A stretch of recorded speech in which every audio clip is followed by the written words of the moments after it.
স্বল্পতা মানে আগ্রহের অভাব, অনাগ্রহ। একটু মনোযোগ দিলেই কিন্তু বিষয়টা ক্লিয়ার হয়, একটু জানা সম্ভব, বোঝা সম্ভব। কিন্তু আমরা অনেকেই অনাগ্রহী। পৈতৃক কতটুকু জায়গা জমি আছে এটা আমরা কিন্তু অনেকেই জানি না, যে আমার বাবার নামে কতটুকু জমি, কোন জায়গায় কোন প্লট, অনেকেই এটা জানি না। আমি শিক্ষার্থীদের উদ্দেশ্যে বলছি যে এই বিষয়গুলো যদি ছোটবেলা থেকে একটু নিজের আয়ত্তের মধ্যে নেওয়া যায়, ফারায়েজ যদি বোঝা যায় যে বাবার সম্পত্তিটা কয় ভাগ হবে, কে কতটুক পাবে, সেটা মুসলিম ফারায়েজ অনুযায়ী বা হিন্দু আইন অনুযায়ী, তো এই বিষয়গুলো একটু জানা থাকলে অনেকটাই জটিলতা এড়ানো সম্ভব, লিটিগেশন কমবে, মামলা মোকদ্দমা কমবে। তো এই লক্ষ্যে কিন্তু সরকার কাজ করছে। ইতিমধ্যে এনসিটিভির মাধ্যমে কারিকুলামে অন্তর্ভুক্ত করা হচ্ছে।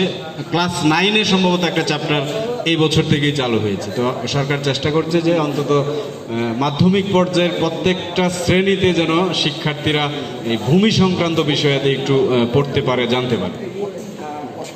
ভূমির আরেকটা জটিলতার কারণ হচ্ছে, আমাদের এসপি সাহেব কিছুটা বলেছেন, যে ওই যে জরিপটা হয়, জরিপ শুরু থেকে ফাইনাল গ্যাজেট হওয়া পর্যন্ত 20 থেকে 30 বছর লাগে, তাই না? ম্যানুয়াল জরিপ যেটা হয়।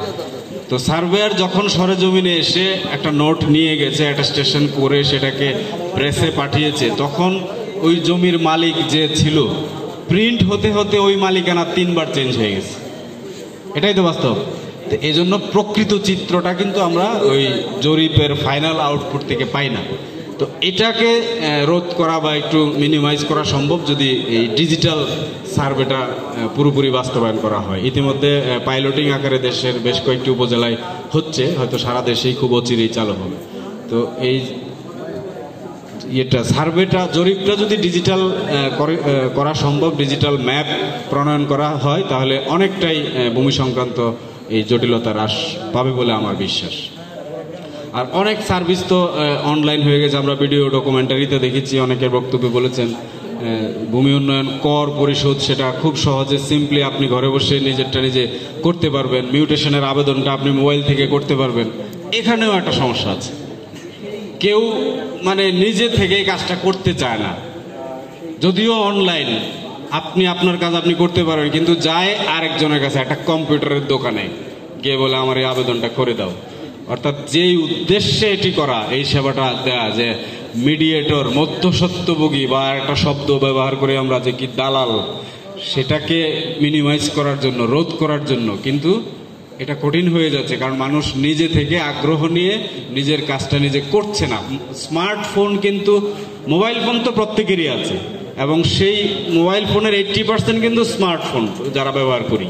তো ইচ্ছে করলে আপনার এই ভূমি সংক্রান্ত সেবাটা আপনি নিজেই নিতে পারেন, আরেকজনের কাছে না গিয়েও। তো এই বিষয়ে সচেতনতা বা আগ্রহটা খুব জরুরি। তো আজকে এই যে 7 দিনব্যাপী সপ্তাহ শুরু হচ্ছে, এই 7 দিনের মধ্যে আপনার বা আপনার পরিবারের ভূমি সংক্রান্ত কোনো সার্ভিস যদি লং পেন্ডিং অনেক ইস্যু থেকে থাকতে পারে, তাহলে এই 7 দিনে সেটা আমরা স্পেশাল বিবেচনা নিয়ে আপনাকে সেই সেবাটা দিব। নামজারি, ভূমি উন্নয়ন কর, দাখিলা, এই সংক্রান্ত বিষয় যদি কারো পেন্ডিং থাকে, এই 7 দিনের মধ্যে আপনারা অ্যাসিল্যান্ড অফিসে বা আমাদের এই স্টলে আসবেন। এই 7 দিনের মধ্যে যে কাজটা অন্য সময় দীর্ঘ সময় লাগতো, এটা স্বল্প সময়ের মধ্যে আমরা করে দেব। এবং মূল উদ্দেশ্য হচ্ছে এই ভূমি সংক্রান্ত সেবাগুলোকে একটু প্রচার করা, মানুষের কাছে নিয়ে যাওয়া, দোরগোড়ায় নিয়ে যাওয়া। সরকার তো সার্ভিস ব্যবস্থা করে রেখেছে, কিন্তু এটাকে অ্যাভেইল করতে হবে আমার মানুষের। তো সবাইকে স্বাগত জানাচ্ছি, ধন্যবাদ জানাচ্ছি, এবং এই 7 দিনব্যাপী এই সপ্তাহের আমি উদ্বোধন ঘোষণা করছি। এবং এই 7 দিনব্যাপী ভূমি সেবা সংক্রান্ত যে কোনো সার্ভিস যেন মানুষ নিতে পারে, সেই আহ্বান রেখে আমি এই আলোচনা পর্ব এখানে শেষ করছি। জয় বাংলা, জয় বঙ্গবন্ধু, বাংলাদেশ। ধন্যবাদ।